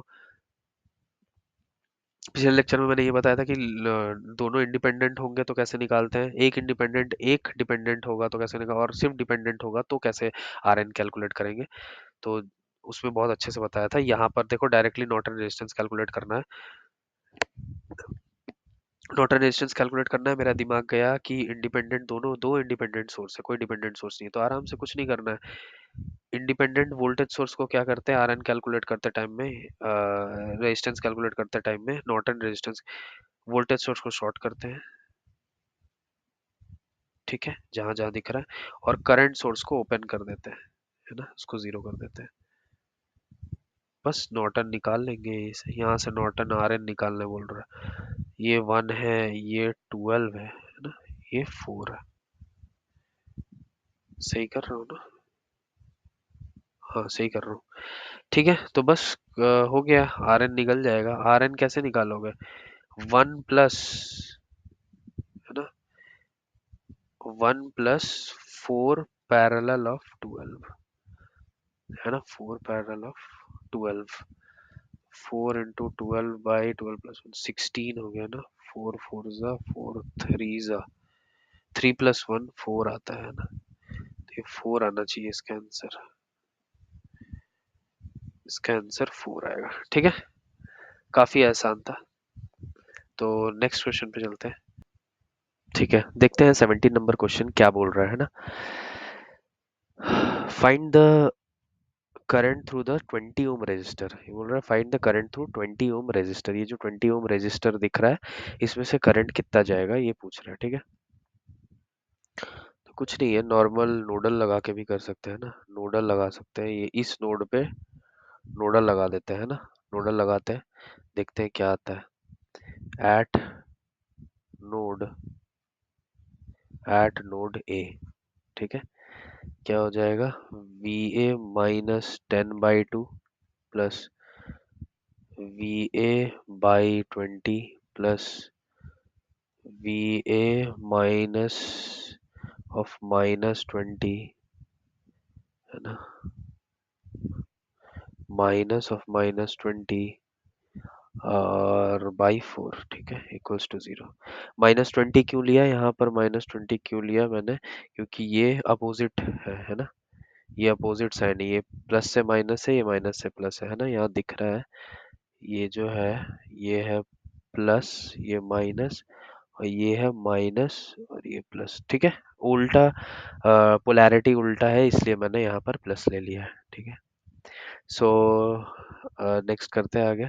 तो इसका एलसीएम क्या हो जाएगा, 20 ले रहा हूँ, 2 10 V A minus 100 plus 20 V A plus 4 5 V A plus 5 2 10 100 equals to 0। ठीक है, तो ये 10 -100 plus 16 V A is equals to 0। 20 उधर जाएगा, 0 हो जाएगा, तो यहाँ से वी ए आ रहा है 0। ठीक है, वी ए 0 आएगा तो करंट थ्रू द रजिस्टर क्या हो जाएगा, 20 ओम रजिस्टर का, 20 ओम रजिस्टर में से करंट कितना जा रहा होगा, वी ए बाई आर। तो वी ए 0 है, आर 20 है, तो 0 हो जाएगा, आंसर वुड बी 0। कहा गया 0। ठीक है, चलते हैं नेक्स्ट क्वेश्चन पे। नेक्स्ट क्वेश्चन क्या बोल रहा है, नेक्स्ट क्वेश्चन क्या बोल रहा है यहाँ पर, for the given two port network the parameters H11 और H21 निकालना है। ठीक है, H11 और H21 निकालना है। ठीक है, H पैरामीटर्स निकालने हैं इसके। ठीक है, तो देखते हैं। पिछले वाले क्वेश्चन में हम लोग को एच पैरामीटर्स क्वेश्चन में ही दे दिया था, बट यहाँ पर क्वेश्चन में नहीं दिया है। तो एच पैरामीटर जैसे सबको टू पोर्ट पैरामीटर पढ़े होंगे सारे के सारे, अब मैं सब बताने जाऊंगा तो बहुत लेट, फालतू का वीडियो लंबा हो जाएगा। तो सारे के सारे जो भी इक्वेशंस थे वो सबको याद होने चाहिए प्रॉपरली। तो मैं यहाँ पर एच पैरामीटर का लिख देता हूँ। ठीक है, फिर बताता हूँ कैसे करते हैं ना। H11 निकालना है, H21 निकालना है। सो एच पैरामीटर्स क्या होंगे, है ना। एच पैरामीटर्स, एच पैरामीटर का इक्वेशन क्या होता है, एच पैरामीटर हम लोग हमेशा लेते हैं किसके किसके बीच में, इनपुट पे क्या वोल्टेज दिए और आउटपुट में क्या ले रहे हैं हम लोग, है ना। इनपुट में क्या वोल्टेज दे रहे हैं और आउटपुट से क्या हम लोग करंट ड्रॉ कर रहे हैं ना। तो इनपुट का वोल्टेज और आउटपुट से करंट कितना लेते हैं हम लोग, उसके बीच में रिलेशन होता है एच पैरामीटर्स। तो मैक्सिमम जगह पर एच पैरामीटर्स देखे होंगे आप लोग यूज होगा, क्योंकि हमारे सप्लाई में भी 220 वोल्ट आता है, 50 हर्ट्ज का फ्रीक्वेंसी आता है। उसको हम लोग किसी भी सिस्टम में कितना करंट ड्रॉ कर रहा है वो हम लोग लेते हैं। तो आउटपुट में करंट, इनपुट से वोल्टेज कितना आ रहा है, जनरली हम लोग ये लेते हैं। तो एच पैरामीटर्स क्या होता है, V1 इज इक्वल्स टू, है ना, H11 I1 plus H12 V2। ठीक है, यहाँ हो जाएगा H21 I1 plus H22 V2, है ना। ठीक है, तो हम लोग को क्या क्या निकालना है, H11 निकालना है। H11 अगर निकालना है तो मैं अगर V2 जीरो किया, है ना, इसको जीरो कर दिया, अगर मैंने इसको जीरो कर दिया तो क्या होगा, यहाँ पर H11 हो जाएगा V1 by I1 when V2 is zero. ठीक है, सिमिलरली क्या होगा, सिमिलरली होगा H21 H21 क्या हो जाएगा, सिमिलरली H21 क्या होगा, यहाँ पर V2 जीरो करोगे तो क्या होगा, H21 आएगा I2/I1, ठीक है, I2/I1 when V2 is zero, ठीक है। तो करते हैं हम लोग, सबसे पहले मैं H21 निकाल के दिखाता हूँ कैसे निकालेंगे, ठीक है। तो देखो ये जो नेटवर्क है ना, ये जो नेटवर्क दिख रहा है ना, ये पूरा जो नेटवर्क है ये एक पाई नेटवर्क है ना। पाई नेटवर्क क्या होता है ये बताता हूँ, है ना। पाई नेटवर्क कुछ ऐसा दिखता है, पाई नेटवर्क जैसा दिख रहा है ना। तो हम लोग डायरेक्ट वाई पैरामीटर्स लगा सकते हैं। देखो पाई नेटवर्क कैसे दिखता है, आप कैसे पहचानोगे ना पाई नेटवर्क। अगर कोई भी क्वेश्चन मुझे पाई नेटवर्क जैसा दिख रहा है, मतलब कैसा, यहाँ पर कुछ लगा हो इम्पिडेंस, यहाँ पर कुछ लगा हो, यहाँ पर कुछ लगा हो इम्पिडेंस, ठीक है। तो इसको हम लोग पाई नेटवर्क कहते हैं। ये पाई नेटवर्क जैसा दिख रहा है एकदम। यहाँ पर समझ लो ZA है, ये ZC मान लेते हैं, है ना, ये ZB हो गया, ठीक है। तो हम लोग इसका डायरेक्टली, ठीक है, अगर Z नहीं मानते हैं अभी, ये Y पैरामीटर से हम लोग यहाँ से डायरेक्टली लिख सकते हैं। अगर Z लिखेंगे तो गड़बड़ होगा, है ना। तो एक काम करता हूँ,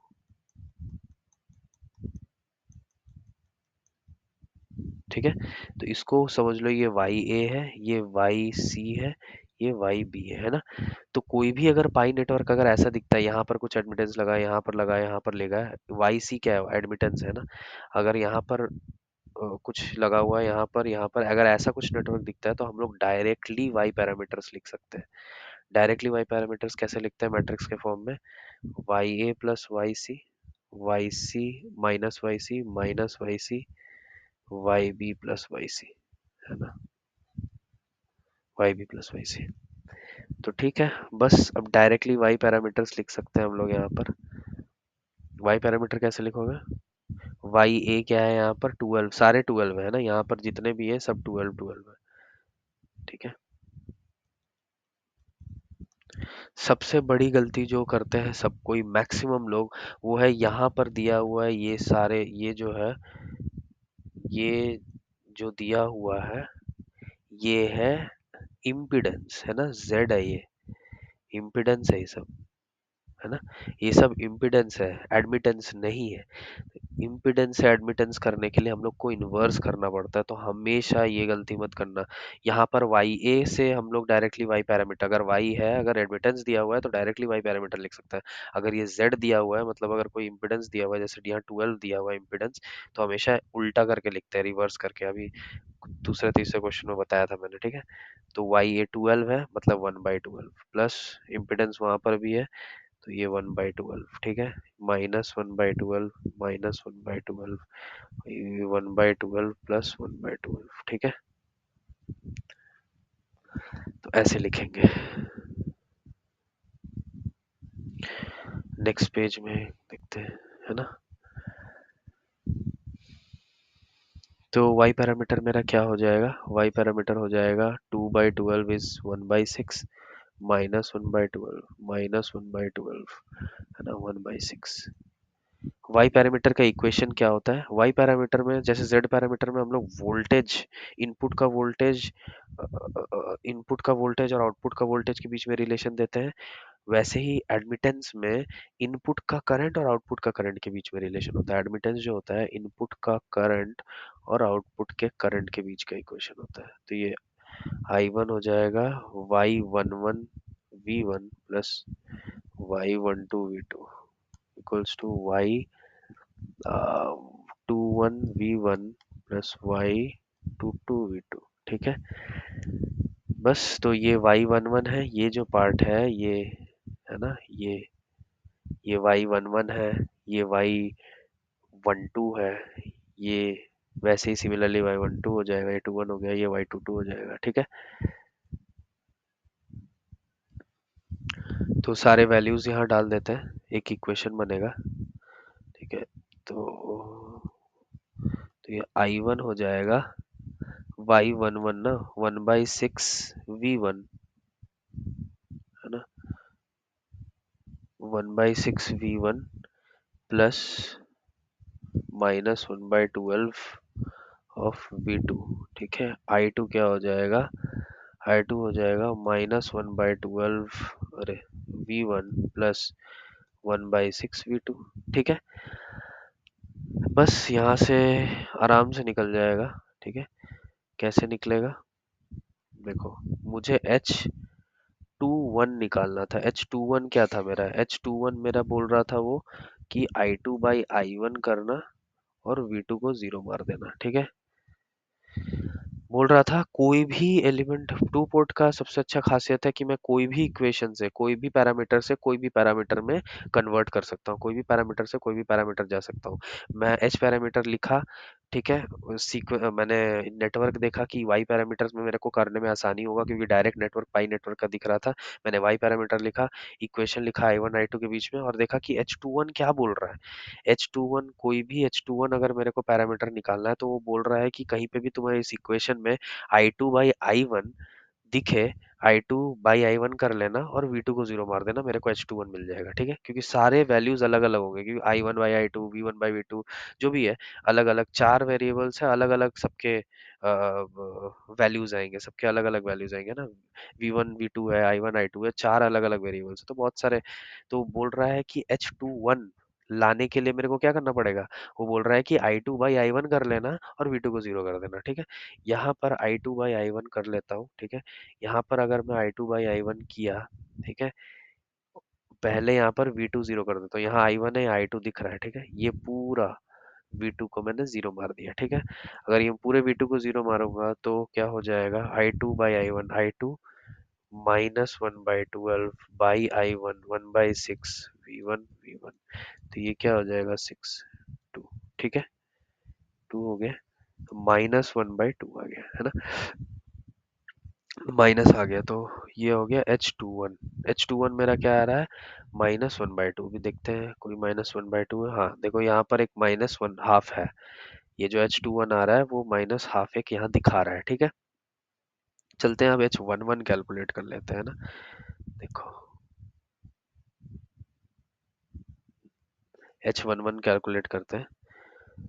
H11 कैलकुलेट करने के लिए देखो यहाँ पर क्या बोल रहा है, H11 कब मिलेगा मेरे को, V1/I1 करना है V2 0 करके, V1/I1 करना है एट V2 0, है ना। तो कोई भी इक्वेशन से कोई भी इक्वेशन में जा सकते हैं। मैंने एक इक्वेशन y पैरामीटर का लिख लिया है। मैं क्या करूंगा, मैं कोशिश करूंगा यहीं से निकालने का, ठीक है। उसने बोला है V1/I1 करो, V2 0 कर लेना, ठीक है। तो देखो एक इक्वेशन लिख लिया, मैं यहाँ से h पैरामीटर निकाल सकता हूँ क्योंकि यही वो नेटवर्क का इक्वेशन है, ठीक है। तो देखो मुझे क्या बोला है कि ये जो आपने इक्वेशन लिखा है उसमें से V1/I1 कर लो और V2 को 0 कर देना। देखो इस इक्वेशन में, I1 वाले इक्वेशन में, ठीक है, V2 को अगर मैंने 0 किया तो ये V1/I1, चलो और सिंपल करके लिख देते हैं ना। ये देखो यहाँ पर I1 है, I1 वाला इक्वेशन 1/6 है V1 प्लस -12 V2 है। इस केस में मैं क्या करूंगा, यहाँ पर V2 बोला है 0 कर दो, इसको पूरा 0 मार दिया। जैसे ही इसको 0 करूंगा V1 और I1 का रिलेशन आ जाएगा। V1/I1 क्या हो जाएगा, 6 को ऊपर ले जाओ न्यून, तो ये 6 हो जाएगा, है ना। तो V1/I1 इज इक्वल्स टू 6 आ रहा है व्हेन V2 इज 0। यही है H11, ठीक है। H11 मिल गया, H21 मिल गया, ठीक है। तो किसी भी पैरामीटर, एक पैरामीटर लिख लिया, मैं उस दूसरे पैरामीटर को भी उसमें लिख सकता हूँ। बस ये सबसे पहले देख लेना कि एच पैरामीटर में मेन मेन जो है उसमें क्या पैरामीटर किसको लगाने से आएगा। जैसे H11 निकालना है तो क्या आएगा, V1/I1 करना पड़ेगा। उसके बाद तो कोई भी पैरामीटर से कोई भी पैरामीटर में चेंज कर सकते हैं, बहुत आसान है। अगर बहुत लोगों को ये नहीं समझ में आ रहा है कि ये वाला H11 कैसे निकाला, पहला इक्वेशन कैसे लिया है, या ये तो वैसे बहुत इजी है, पहला इक्वेशन से ही देख के पता चल रहा है V2 0 करेंगे तो V1/I1 हो जाएगा। अगर ऐसे भी नहीं करना है तो दूसरा तरीका ये हो सकता है कि आप, दूसरा तरीका H11 निकालने का, ये देखो V2 को शॉर्ट करना है ना, V2 को शॉर्ट करना है। देखो V2 को शॉर्ट करने बोला है। V1 मेरे को H11 कैसे मिलेगा, V1/I1 एट V2 0, ठीक है। तो V2 को मैंने शॉर्ट कर दिया। V2 को शॉर्ट करने का मतलब है V2 0 करने का, है ना। V2 जैसे ही 0 करूंगा इसके अक्रॉस कोई भी करंट नहीं जाएगा, ठीक है। ये तो निकल गया। ठीक है, इसके अक्रॉस मैंने शॉर्ट मार दिया है, तो क्या होगा, करंट जब यहाँ से आएगा वो इसमें क्यों जाना चाहेगा, मैं रेजिस्टेंस वाला जो मुझे रोक रहा है उस पाथ में क्यों जाऊंगा, मैं आराम से जाना चाहूंगा, खाली रास्ते में जाना चाहूंगा, ऑब्वियसली मैं इतने ट्रैफिक में क्यों जाऊंगा, तो मैं ऑब्वियसली यहाँ से करंट जाएगा, ये इस ब्रांच में से जाएगा ही नहीं, तो ये ओपन हो गया, ये चला जाएगा, ठीक है, ये पूरा इसमें से जाएगा और यहाँ से वापस आ जाएगा। तो मुझे निकालना क्या है, यहाँ से देखो V1/I1 क्या होता है, V1 यहाँ पर है input voltage input current, input voltage input current, V1/I1, V/I क्या होता है रेजिस्टेंस, तो ये इनपुट रेजिस्टेंस हो गया, इनपुट का वोल्टेज इनपुट का करंट इनपुट का रेजिस्टेंस निकालना है। तो यहाँ से क्या दिखेगा मेरे को, आर इक्विवेलेंट है ना, आर इक्विवेलेंट क्या हो जाएगा, यहाँ से देख लो, आर इक्विवेलेंट इनपुट रेजिस्टेंस जो है यहाँ से क्या दिखेगा, आर इक्विवेलेंट क्या दिख रहा है, यहाँ से दिखेगा आर इक्विवेलेंट, वो है ये, यहाँ से डिवाइड हो रहा है 12 पैरेलल ऑफ 12 है ना, यहाँ से करंट जाके डिवाइड हो जा रहा है, तो ये दोनों 12 और 12 क्या हो जाएगा, पैरेलल में आ जाएगा, ठीक है, 12 और 12 पैरेलल हो जाएगा, तो V1/I1 V2 जीरो करेंगे, वो एक्चुअली रेजिस्टेंस ही होता है, V/I रेजिस्टेंस होता है, इनपुट रेजिस्टेंस निकालना है, यहाँ से मेरे को रेजिस्टेंस कितना दिख रहा होगा, 12 पैरेलल ऑफ 12, 12 पैरेलल ऑफ 12 क्या होता है, 12/2 6, ठीक है, ऐसे भी कर सकते हैं, डायरेक्ट नेटवर्क से कर सकते हैं, या तो इक्वेशन से भी कर सकते हैं, कोई प्रॉब्लम नहीं, कोई भी एक तरीका इस्तेमाल कर सकते हैं ना। तो यहाँ पर नन ऑफ द एबव हो जाएगा आंसर, तो क्योंकि 6 तो है ही नहीं, तो none of the above answer होगा। देखो अगर पाई नेटवर्क दिखता है तो हम डायरेक्टली, अगर ऐसा कुछ नेटवर्क दिखता है पाई के जैसा, तो डायरेक्टली वाई पैरामीटर लिख सकते हैं, वहां से फिर सारे कुछ कर सकते हैं। अगर अगर ऐसा नहीं है, अगर मेरे को कुछ दूसरा दिख रहा है, ठीक है, जैसे, है ना,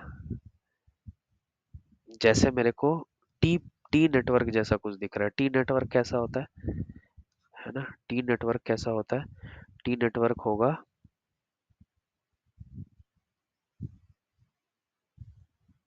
ठीक है, टी नेटवर्क कैसा होता है, ऐसा कुछ,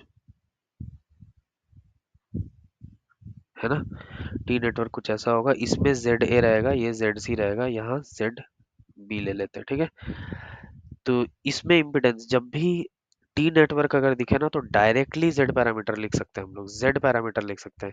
पाई नेटवर्क में हमेशा हम लोग वाई पैरामीटर लिखते थे, और यहाँ वाई का फंक्शन, वाई का एडमिटेंस दिया होना चाहिए, यहाँ पर इम्पिडेंस ही चलेगा, टी नेटवर्क है, इम्पिडेंस दिया हुआ है, डायरेक्टली मैं जेड पैरामीटर लिख सकता हूँ, वो कैसे, जेड पैरामीटर लिख सकता हूँ मैं, Z A plus Z C, Z C, Z C, Z B plus Z C, ठीक है, ऐसे करके लिख सकता हूँ, डायरेक्टली इम्पीडेंस यहाँ डालना और डायरेक्टली इम्पीडेंस डालना, और इक्वेशन में डाल इसका जो इम्पीडेंस का इक्वेशन होता है वो इक्वेशन में डाल के कर सकते हैं हम लोग, है ना, तो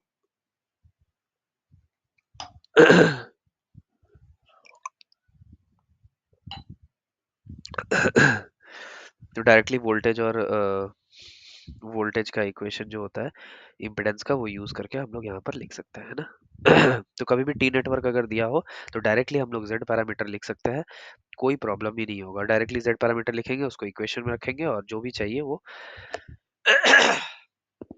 निकाल लेंगे, ठीक है। तो चलते हैं नेक्स्ट क्वेश्चन पे। नेक्स्ट क्वेश्चन क्या बोल रहा है, नेक्स्ट क्वेश्चन बोल रहा है, देखते हैं, a DC voltage source has a source resistance variable from 5 ohm to 25 ohm and it is connected to a load of 10 ohm. For maximum power transfer the source resistance should be, है ना, source का resistance जो है उसको क्या रखूं कि maximum power मिले मेरे को, मतलब लोड में मेरे को मैक्सिमम पावर मिले, वो क्या ऐसा मैं करूं, ठीक है। तो देखो डीसी वोल्टेज सोर्स है, वो बोल रहा है डीसी वोल्टेज सोर्स लिया, उसके रेजिस्टेंस मैंने लगाया, वेरिएबल रेजिस्टेंस है, वहां एक लोड लगा दिया मैंने इसके अक्रॉस, लोड लगाया जो कि 10 ओम पे फिक्स है, ये है वेरिएबल लोड 5 ओम से 25 ओम का, ठीक है, ये है डीसी का सोर्स। तो ये बोल रहा है सोर्स रेजिस्टेंस ऐसा मैं क्या रखूं जो मेरे को लोड पे मैक्सिमम पावर मिले, एमपीटी मैक्सिमम मिले, ठीक है, मैंने एमपीटी में कहा है, एमपीटी में maximum power theorem, maximum power transfer में हमेशा वेरिएबल लोड के लिए होता है ना। लोड अगर वेरिएबल है तो उसके लिए ही वैल्यूएबल होता है। और वहां पर मैक्सिमम पावर कैसे जनरेट करते थे हम लोग, वेरिएबल लोड रहता था तो हम लोग यहाँ पर जो भी लोड दिया है उसको यहाँ से निकाल लेते थे, उसको यहाँ से निकाल लेते थे और फिर हम लोग वीटीएच आरटीएच कैलकुलेट करके हम लोग मैक्सिमम पावर कितना आ रहा है लोड में वो निकाल लेते थे। बट वो किस केस में होता था, वो वेरिएबल लोड के केस में होता था। बट यहाँ तो लोड फिक्स है, लोड एक कांस्टेंट वैल्यू है, मतलब मेरे को बाहर से सिर्फ 10 ओम ही चाहिए, मैंने 10 ओम का कुछ लगा के रखा है लोड पे, है ना। तो फिक्स्ड अगर लोड है तो हमेशा फिक्स्ड लोड के केस में, फिक्स्ड अगर लोड दिया हुआ है तो हमेशा हम लोग सीरीज में जो रेजिस्टेंस लगाएंगे वो मिनिमम से मिनिमम होना चाहिए। आरएस जो होना चाहिए वो मिनिमम होना चाहिए, है ना। मिनिमम और जीरो, मिनिमम कितना भी हो सकता है, जीरो भी हो सकता है, बट यहाँ पर मिनिमम तो मिनिमम लेना पड़ेगा क्योंकि यहाँ तो जीरो नहीं है। 5 से 25 ही, 5 से 25 ही वो वेरी करा पा रहा है। तो यहाँ पर सबसे मिनिमम क्या होगा, वो होगा 5 ओम ही रख सकते हैं। जो कम से कम रखेंगे वही यूज करेंगे हम लोग। 5 ओम यूज करेंगे तो कम से कम जितना रेजिस्टेंस यहाँ, जितना कम रेजिस्टेंस रखेंगे उतना कम ड्रॉप होगा, फिर ज्यादा से ज्यादा पावर यहाँ जाएगा। तो यहाँ कम से कम रखेंगे वो है यहाँ 5 हो जाएगा, ठीक है। मैक्सिमम पावर ट्रांसफर करने के लिए 5 ओम रखेंगे। सो नेक्स्ट करते हैं। नेक्स्ट क्या बोल रहा है? क्या बोल रहा है, the energy stored in capacitor C1 under the steady state condition is, है ना। स्टेडी स्टेट में कैपेसिटर में कितना एनर्जी स्टोर होगा, देखो ट्रांजिएंट में ये हर जगह यूज होता है। स्टेडी स्टेट हो गया या T+0+ पे क्या होगा, कैपेसिटर इंडक्टर का सीक्वेंस पता होना चाहिए। तो T एट इंफिनिटी या स्टेडी स्टेट में इंडक्टर जो होता है वो शॉर्ट सर्किट हो जाता है और कैपेसिटर जो होता है वो ओपन सर्किट होता है। अरे ओसी ओपन सर्किट होता है। T T just T just zero plus पे, जस्ट जीरो प्लस पे पहले क्या कंडीशन था, और जस्ट जीरो प्लस पे क्या होता है, इंडक्टर हो जाता है ओपन सर्किट और कैपेसिटर हो जाता है शॉर्ट सर्किट, ठीक है। ये पूरे ट्रांजिएंट का यही सार है, मतलब जिसको पता है इंडक्टर कैपेसिटर कब शॉर्ट होगा कब ओपन होगा तो उसके लिए फिर बाकी सब मैथ्स है, उसके बाद फिर ट्रांजिएंट तो कुछ नहीं है। तो ट्रांजिएंट की डरने की बात ही नहीं है कुछ ट्रांजिएंट में वैसे, ठीक है। तो बस यही देखना है, वो पूछा स्टेडी स्टेट में, स्टेडी स्टेट के कंडीशन में मतलब इन्फिनिटी पे, स्टेडी स्टेट में जब कैपेसिटर जाएगा तो क्या होगा एनर्जी। तो बस स्टेडी स्टेट में कैपेसिटर को मैं पहले ओपन कर लूंगा, ठीक है। ठीक है, कैपेसिटर को मैंने ओपन कर दिया।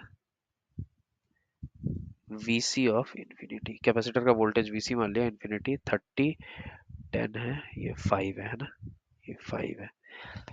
तो यहाँ से वोल्टेज कितना दिखेगा, देखो ये है, यहाँ पर जो है ये देखो यहाँ पर करंट जीरो होगा क्योंकि ये ओपन है, खुला है। यहाँ कोई तार ही नहीं है तो ये जुड़ा हुआ नहीं है, तो ये खुला है तो ये जीरो है, ठीक है। यहाँ भी ड्रॉप जीरो हो जाएगा तो ये पूरे में से करंट थोड़ी जाएगा। वोल्टेज इसके बाहर से कितना मिलेगा फिर, यहाँ कितना होगा प्लस से माइनस, ये पूरा का पूरा वोल्टेज पैरेलल 5 में है, ये पूरा वोल्टेज पैरेलल में 5 यहाँ चला जाएगा तो ये हो जाएगा, है ना। ये पैरेलल में लगा हुआ है तो पैरेलल वोल्टेज सेम होगा, वोल्टेज यहाँ गया फिर यही पैरेलल मिलेगा क्योंकि यहाँ कोई ड्रॉप ही नहीं है। तो वीसी ऑफ इन्फिनिटी क्या हो जाएगा, 5 वोल्ट, है ना। बस वीसी ऑफ इन्फिनिटी मिल गया है, कुछ नहीं करना है, एनर्जी निकालना है। एनर्जी क्या हो जाएगा, एनर्जी होता है half C V C infinity का स्क्वायर, ठीक है। एनर्जी यही होता है, कैपेसिटर का एनर्जी क्या होता है, हाफ सी वी स्क्वायर, तो हाफ इंटू सी कितना दिया होगा 20 दिया है, वी स्क्वायर 5 इंटू 5, है ना, 5 इंटू 5, तो ये हो जाएगा 10, ठीक है, और ये हो जाएगा 25 जूल, 250 जूल आ रहा है आंसर, ठीक है। तो ये 250 जूल आएगा आंसर, ठीक है। ये काफी, ये भी सिंपल लॉजिक पे बेस्ड था। तो ये 20th क्वेश्चन है, लास्ट क्वेश्चन था ये, ठीक है। So thank you everyone, thank you very much. जैसे मैंने कहा था कि नेटवर्क का पार्ट वन और पार्ट टू दोनों लाऊंगा। 20 क्वेश्चंस है, 40 क्वेश्चंस के टेस्ट है ये। ऐसे ही क्वेश्चंस पीवाईक्यू में आ चुके हैं और एक्सपेक्टेड क्वेश्चंस है, इसीलिए आप अच्छे से प्रैक्टिस करिएगा, कोई दिक्कत नहीं है इसमें, है ना। और जाने से पहले ज़रूर एक बार आप सब्सक्राइब ज़रूर करके जाइएगा, है ना। तो यही सब्सक्राइब आप मेरे लिए फीडबैक की तरह काम करेगा, है ना। आपकी जो भी प्यार होगा, जो भी फीडबैक आप देना चाहते हैं, जो भी चीज़ें आप बताना चाहते हैं, वो मेरे को फीडबैक सब्सक्राइब देख के मिलेगा। तब मैं और से ज़्यादा और भी ज़्यादा वीडियोस ला सकता हूँ, और भी चीज़ें और भी ज़्यादा टेस्ट सोच रहा हूँ, मैं प्लान कर रहा हूँ। नेक्स्ट वाला जो है वो मोस्ट प्रोबेबली मैं सिग्नल ही लाऊंगा, तो सिग्नल एंड सिस्टम होगा इसी का। तो सिग्नल सिस्टम में भी काफ़ी बढ़िया सवाल है, काफ़ी बेसिक कॉन्सेप्ट्स उसमें भी बताएं, बहुत छोटी-छोटी बातें हैं, बहुत ही आसानी से कर सकते हैं ना, ठीक है। सेकंड चीज़ आप ज़रूर करिए, ज़रूर शेयर करिए, है ना। बहुत सारे ऐसे कॉन्सेप्ट्स होते हैं, बहुत सारी छोटी-छोटी ऐसी बातें होती हैं जो बहुत सारे लोगों को पता नहीं होती है ना। तो आपको अगर अच्छा लगा है, लगता है कि मैंने कुछ ऐसी चीज़ें बताई है जो एक्चुअली मिसकंसेप्शन थी और मैंने बता दी है, तो ज़रूर शेयर करें, सबको पहुंचना चाहिए, है ना। नॉलेज तो सबको पहुंचना चाहिए, बांटने से ही बढ़ती है। तो आप ज़रूर उनको भी बताएं कि ऐसे ऐसे ये वीडियो फॉलो करें, ठीक है। नंबर थ्री, आपको एक काम करना है, वो है कमेंट करिए, ज़रूर कमेंट करके जाइए कि आपको कैसा लगा और क्या देखना चाहते हैं, और कौन से सब्जेक्ट के ऊपर या क्या टॉपिक आपको नहीं समझ में आ रहा है, वो मैं अगर कोशिश करूंगा तो ज़रूर पढ़ के वापस और अच्छे से लेके आऊंगा। तो ज़रूर कमेंट करके जाइए, आपका प्यार दिखाइए कमेंट में, और भी कुछ मुझे सजेशंस देना चाहते हैं तो आप ज़रूर कमेंट करिए। और थैंक यू, है ना। Thank you very much. Most probably मैं नेक्स्ट जो लाऊंगा वो सिग्नल सिस्टम ही होगा, तो सिग्नल सिस्टम का पार्ट वन पार्ट टू उसमें भी होगा, फिर मोस्ट प्रोबेबली कंट्रोल सिस्टम लाऊंगा, ठीक है। तो थैंक यू एवरीवन, मिलते हैं नेक्स्ट वीडियो में। कीप लर्निंग, और एग्ज़ाम अच्छे से दीजिएगा, अच्छे से प्रैक्टिस करते रहिए, practice makes a man perfect. और अच्छे से नेटवर्क प्रैक्टिस होगा तभी अच्छा आएगा। तो मिलते हैं नेक्स्ट वीडियो में। Thank you and have a nice day.